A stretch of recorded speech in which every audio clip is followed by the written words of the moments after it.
नमस्कार। सब लोग सेटल हो गए, सब लोग खुश हैं, कोई परेशान तो नहीं है यहाँ? तो नहीं है तो फिर शुरू करते हैं। तो चलिए, आप लोग बस जो भी आप लोगों के सवाल हैं, जो पूछना चाहें आप लोग पूछिए और बातचीत करते हैं हम लोग। थोड़ी देर में मेरी यहाँ मास्टर क्लास है। मैं बहुत खुश हूँ कि मैं इस साल 29th एडिशन ऑफ किफ में आया हूँ। कोलकाता मेरा घर है, मैं यहाँ हमेशा आता हूँ। लोग मुझसे पूछते हैं कोलकाता आके कैसा लगा, तो घर आके कैसा लगता है वो आप लोग खुद ही समझ सकते हैं। बहुत अच्छा लगता है। आप मछली खाने वाले गवार थे? जी जी। देखिए क्या है, मैं थोड़ा सा इंट्रोडक्शन अपना बता देता हूँ।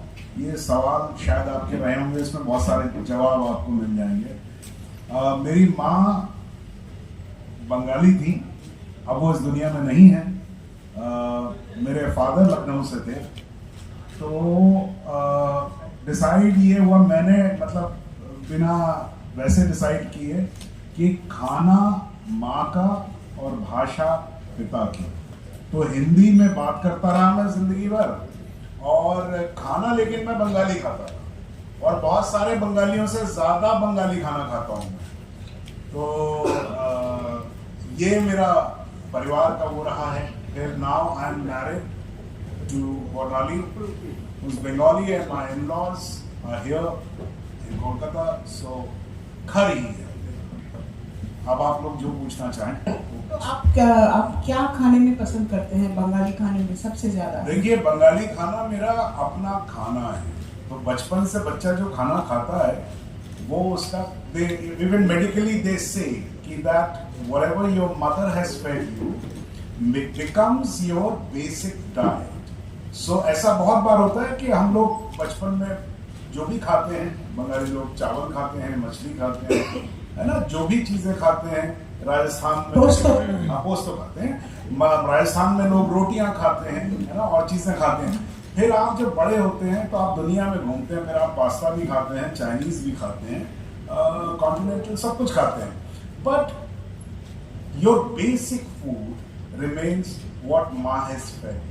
So माँ fed me all bomb foods. So चाहे वो शुक्तो हो, चाहे वो चौरचौरी हो, चाहे वो छोला दाल हो, चाहे तो वो सब कुछ जितनी चीजें हैं वो मैंने खा ली। तो आपका जर्नी बताइए, एनएसटी से जो शुरू हुआ journey. So I come from a family of artists. So Baba was a Hindustani vocalist. He retired as the dean and head of the department as a professor from Delhi University. He was dean of the music and fine arts faculty, Delhi University. माँ भी उसी department में काम करती थी, and माँ happened to be Dr. Jogumaya Shukla. She happened to be the first lady tabla player in the world on professional stage. So she has got an award for that, because when she started playing tabla, women did not play tabla on professional stage, because tabla, as you must be knowing, even now, yeah, very few lady tabla players, but now there are tabla players. तो माँ ने जब decide किया था तब तो बिल्कुल ही एकदम मतलब कोई नहीं, प्रोफेशनल स्टेज पे तो कोई भी नहीं बजाता था। So माँ को प्रथमा का अवार्ड मिला हुआ है। So I come from that family. So being in the artist's family, art was never a restriction in my house. We were encouraged to try out any form of art. So I tried all things. I tried a little bit of music, not too much of music, because music was at home. So when something is at home, you don't give so much value to it. आपको कहते हैं ना, हिंदी में कहावत है कि घर की मुर्गी दाल बराबर। तो वो घर की मुर्गी है, ठीक है, घर में म्यूजिक तो है, वो इतना तो कर ही लेंगे। So I tried painting, and my art teacher used to say that you're good at painting and one day you'll become a painter. लेकिन जैसा जर्नी होता है, आप बड़े होते गए, फिर then I lost interest in painting. Then I wanted to be a cricketer. Then I wanted to be, I don't know what. Then I started playing table tennis. Then I started writing. Then I wanted to make films way back in childhood. Though I had no idea how films are made. But I had this fascination. I used to watch films and माँ पापा को बहुत शौक था film देखने का. So actually every Sunday in those days, and it was a rarity in where I grew up. I grew up in Delhi. So it was a rarity that there was a family which the whole family goes every Sunday morning, one English film and one Hindi film or a Bangla film or whatever was available in the evening. So I was very interested in movies, but it was more like a dream and fascination. And then when I came to college, I joined theatre. And initially I joined with the idea that, if I learn theatre, then I will learn at least a large part of how films are made. Because theatre also has story, acting, music, everything. It's just what it doesn't have is a camera. So that was the idea. So I started that, but very quickly I realized it's another medium, and I completely fell in love. Then for approximately, I would say 10 years, I did theatre in Delhi. And then I did a film called Bandit Queen, which was directed by Shekhar Kapoor. And then Shekhar called me to Mumbai, and that's how I came to Mumbai, and my journey from there has been amazing. So, you've made so many films, so many memorable characters, so many memorable characters in your films. Can you tell me some of your favorite roles? I will not say your favorite role, maybe some of them. Okay, so I think that for every actor, whatever you do is your favorite because you want to do it the best. Many a times what people think, and when people talk about my characters, like for example, I'll give you an example, like people talk about Satya, people talk about Jolly LLB, people talk about Barfi, or they talk about Raid. These are well-performed characters, and I happen to be the actor. But why you remember it? It's because the films worked.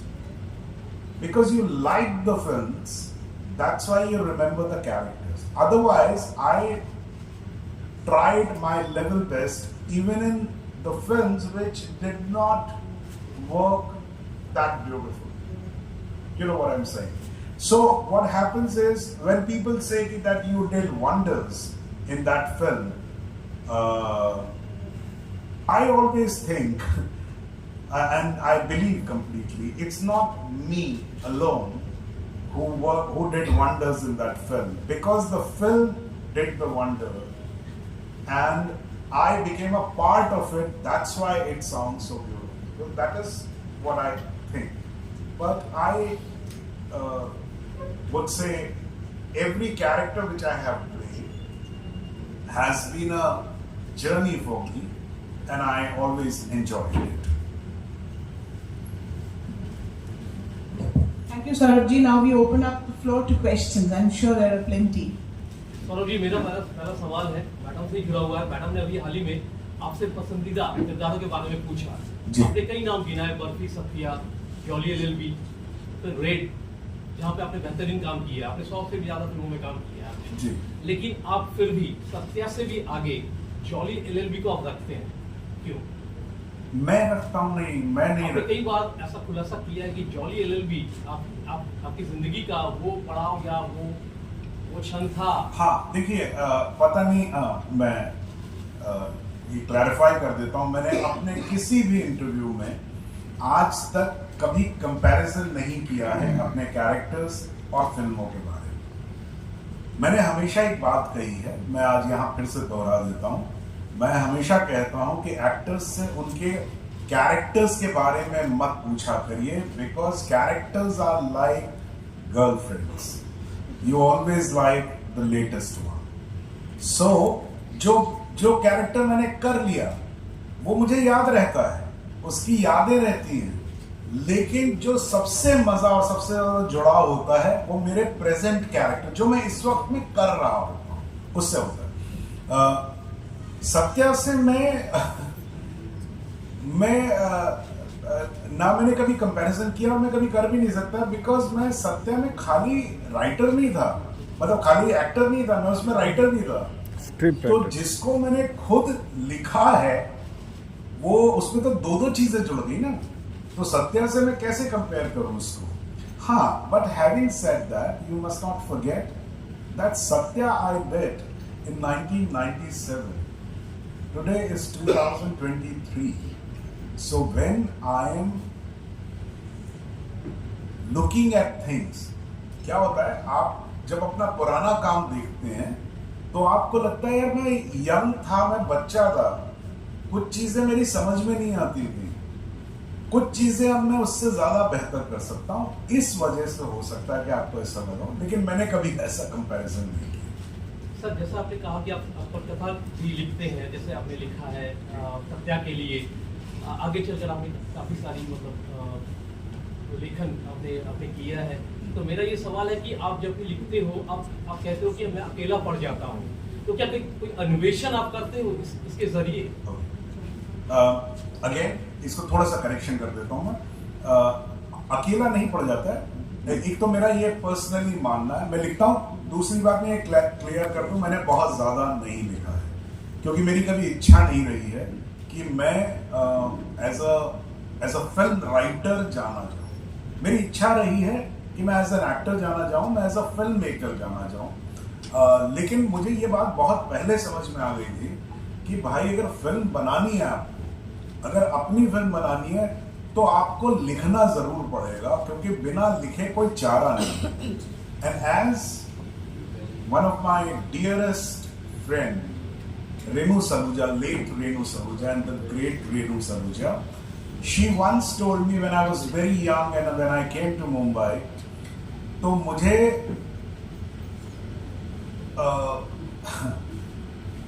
एक दिन रेनू ने कहा था कि Saurabh, film is nothing but writing. पहले आप कागज पे लिखते हैं, then you write it on the celluloid, तब हम लोग सेलुलॉइड यूज करते थे, तब आप उसे सेलुलॉइड पे यूज करते हैं, and your tools become your camera, your actors, your surrounding.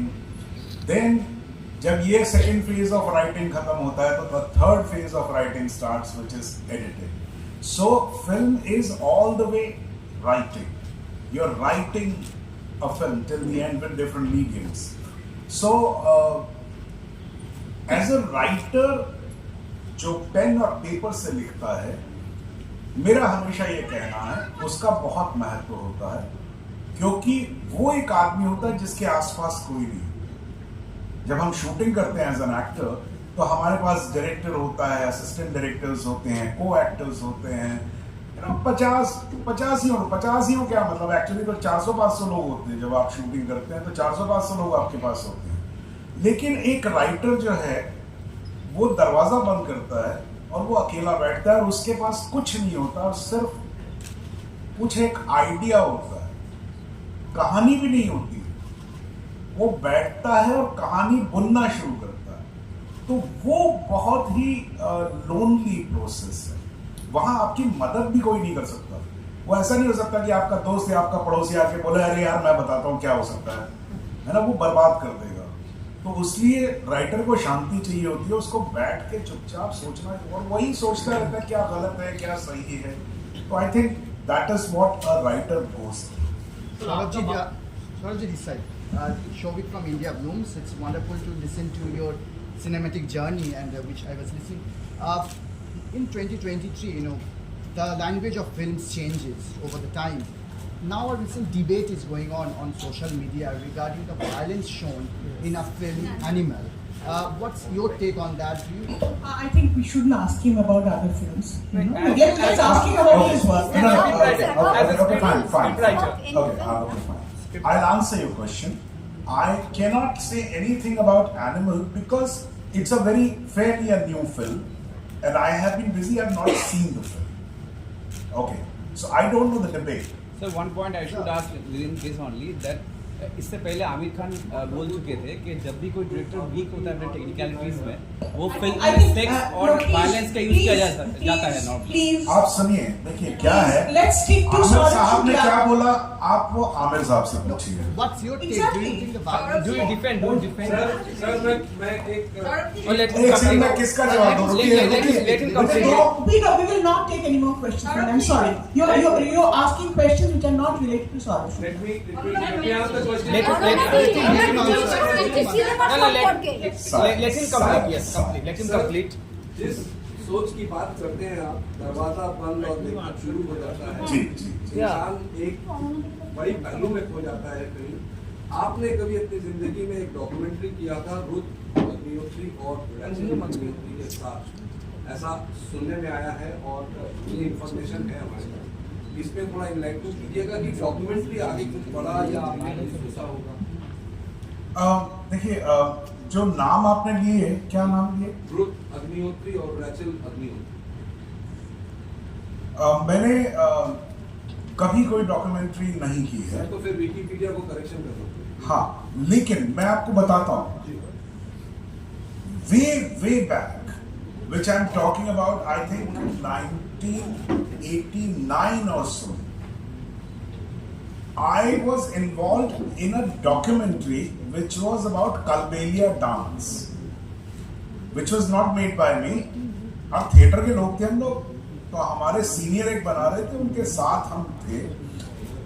As far as documentaries आप मुझे अगर पूछ रहे हैं, तो मैं सिर्फ इतना कहना चाहूँगा कि I do not make documentaries because I'm a fictional writer and a fictional filmmaker. अभी तक मैंने उसी पे सोचा है, ठीक है, documentation नहीं किया, but I watch a lot of documentaries and मेरे ख्याल से मैं ज़्यादा fiction से ज़्यादा मैं documentaries देखता हूँ.